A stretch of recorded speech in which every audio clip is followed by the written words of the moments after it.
Olá pessoas, meu nome é Bruno e seja bem-vindo mais uma vez ao canal Seja Melhor Que Ontem. Dando continuidade a essa série de estudos, estamos aqui com o estudo 12 que fala sobre o Santuário de Deus. Hoje você vai aprender sobre esse Santuário de Deus, como foi que ele foi formado, se ainda ele existe. E para me ajudar nesse estudo, estou contando com a participação especial aqui do meu amigo Billy Marx, vereador e também adventista.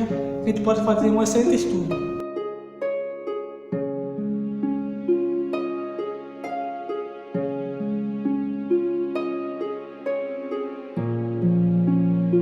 Muito bem, fui convidado para debater com o querido Bruninho o Santuário de Deus, que é um tema bíblico, pouco discutido pelas religiões, mas que é tão essencial para conhecermos o poder criador de Deus, o poder mantenedor de Deus e o seu plano salvífico, a redenção em Cristo Jesus. Por isso, estamos aqui para clarear melhor as nossas ideias, porque nós falamos e aprendemos, e o nosso intuito é esclarecer melhor as Escrituras Sagradas. Vamos continuar então com o seu pensamento para clarear a mente dos nossos ouvintes. Para dar início a esse estudo todo, as questões, as perguntas, vamos fazer uma breve oração para pedir o conselho de Deus. Oremos.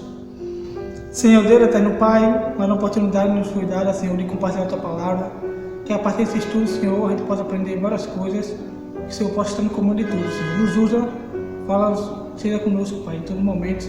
É isso que eu te peço, Senhor, eu te agradeço. Em nome de Jesus, amém. Amém. Para dar início, a primeira pergunta diz assim: que pedido especial fez Deus a Moisés? Que está lá em Êxodo 25, 8 e 40. Deus então pediu a Moisés Que fizesse algo, fizesse para ele alguma coisa. Vamos ver, Êxodo 25, versos 8 e 40. Deus pediu então a Moisés: e me farão um santuário para que eu possa habitar no meio deles. O verso 40 fecha dizendo: vê, pois, que tudo faças segundo o modelo que te foi mostrado no monte. Como a gente pode ver, Deus pediu que fizesse um santuário. E esse santuário era de acordo com o modelo de Deus. O modelo do céu. Do céu. E até hoje tem lá, Justamente. Então, em que consistia o santuário?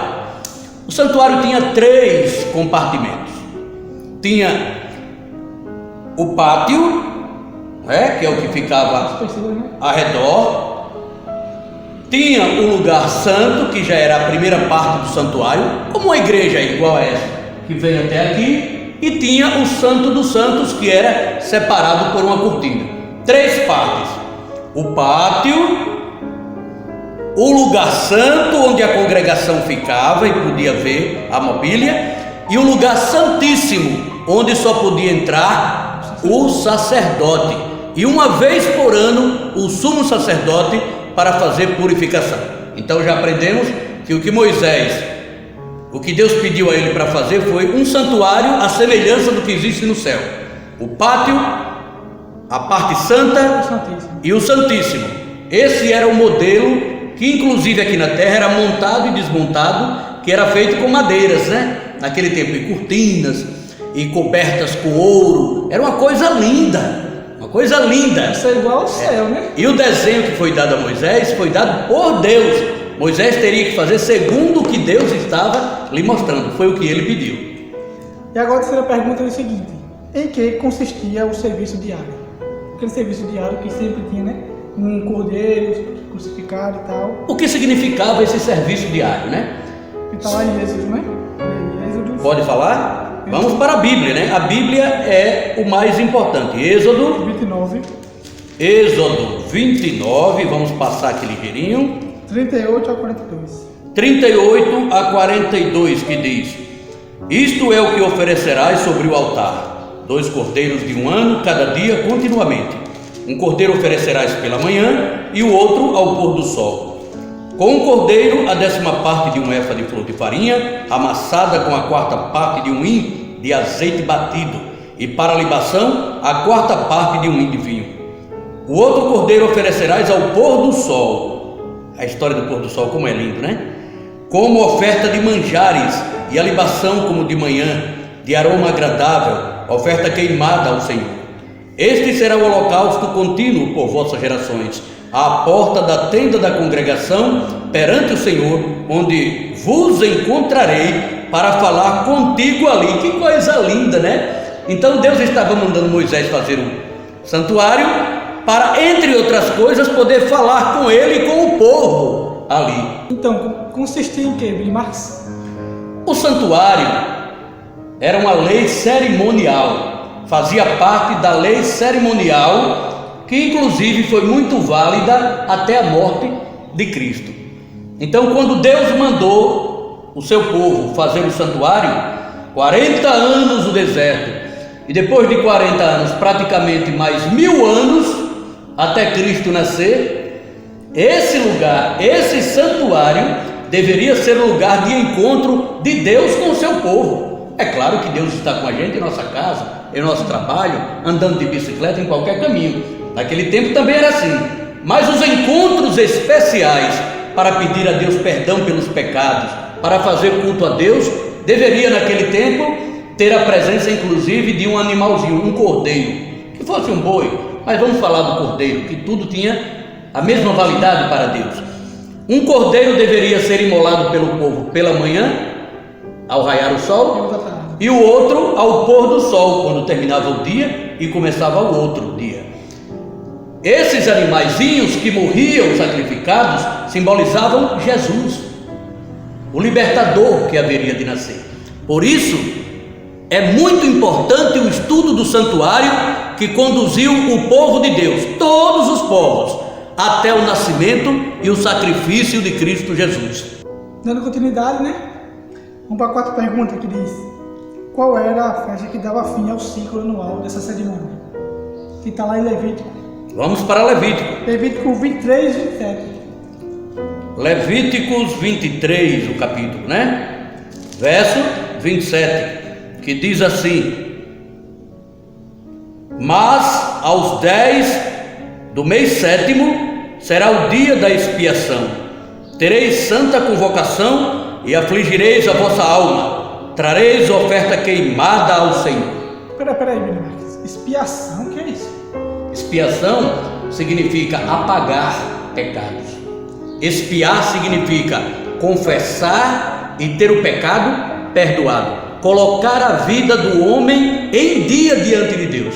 Então, o chamado o dia da expiação era o dia do acerto de contas entre Deus e o homem. E se o homem tivesse pecados, então o animalzinho que era oferecido ali no altar simbolizava a morte de Jesus por ele, pelo pecador, pela sua família. E uma vez por ano, o sumo sacerdote fazia expiação por toda a nação, pedindo perdão a Deus pelos pecados. É claro que o animal em si não tinha poder nenhum para perdoar pecados, mas era um símbolo do nascimento, vida e morte de Jesus Cristo, o verdadeiro sacrifício pelo pecado do homem. Para terminar, faço apenas 3 perguntas e, em poucas palavras, Marx, em que consistia a purificação do santuário? Resuma aí. A purificação do santuário era feita uma vez por ano, e só quem poderia entrar para fazer a purificação no lugar santíssimo era o sacerdote, o sumo sacerdote. Tinham vários sacerdotes, mas tinha o maior de todos, o sumo sacerdote. E ele deveria entrar ali com um preparo antecipado, porque se ele entrasse com pecados, o sacrifício não seria aceito, porque aquele sumo sacerdote representava uma vez por ano o sacrifício de Cristo Jesus. Então ele teria que entrar no santuário purificado, sem dúvida de que não estava carregando em seu corpo, em sua mente, pecados comuns. E ele espargia o sangue do animal morto nas cortinas do lugar santíssimo. E depois de tudo aquilo era feita a purificação daquele sangue espargido, e somente dali a 1 ano se voltaria a fazer aquela purificação do santuário. O sacerdote que entrasse com pecado não confessado, ele morreria na presença de Deus. Tão santo era Deus. Naquele tempo, do olho por olho, dente por dente, né? De que a lei deveria ser cumprida, como exemplo de certa forma hoje, mesmo no tempo da graça em que vivemos, significa que nós devemos nos esforçar para estarmos, quando formos à presença de Deus, sempre limpos os nossos corações. E deixa eu perguntar o seguinte: o que foi que aconteceu que marcou acabou com o negócio santuário aqui na Terra, no ano passado? O que acabou? Vamos comprovar? Vamos comprovar na Bíblia? Livro de Mateus, capítulo 27, 50 e 51. Que eu vou para a Bíblia. Mateus 27, 50 a 51. Vamos ler. E Jesus, clamando outra vez com grande voz, entregou o Espírito.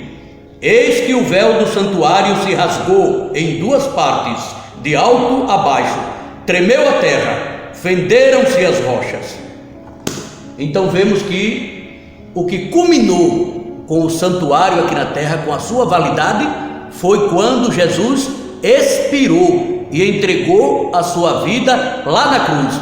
A Bíblia diz que o véu do santuário se partiu, sem mão humana alguma a rasgá-lo, porque Deus, como se estivesse dizendo, encerra-se aqui o tempo em que a lei é meramente espiritual e lei orgânica do povo. Era uma lei cerimonial. A cerimônia que apontaria para Cristo acabou ali. O véu do santuário se rasgou e Cristo passou a ser o nosso templo, o nosso verdadeiro santuário.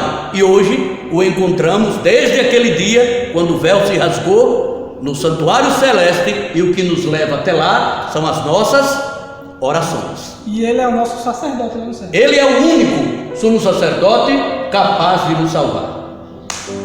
E essa última pergunta, para terminar, é o seguinte: quais as evidências bíblicas de um santuário no céu? Êxodo.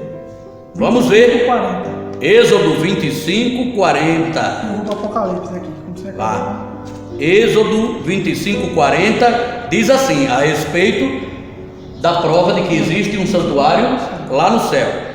Então vejamos o verso 40. Vê, pois, que tudo faças segundo o modelo que te foi mostrado no monte. Se tinha um modelo, é porque esse modelo está com Deus.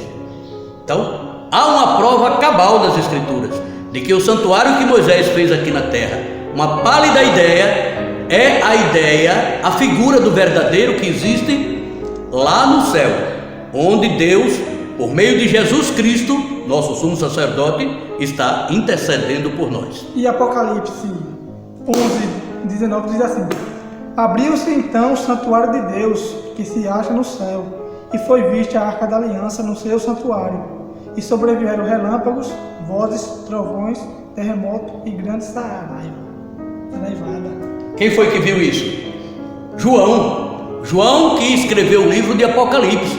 Ele disse que abriu-se então em visão um momento em que ele viu o santuário celestial, inclusive a arca da aliança, que tanta gente fala nesse mundo, né? Fazem filmes sobre a arca da aliança e tal. Onde é que está a arca escondida? Aquela arca que era do povo hebreu, será que ela foi encontrada? Onde é que ela está escondida?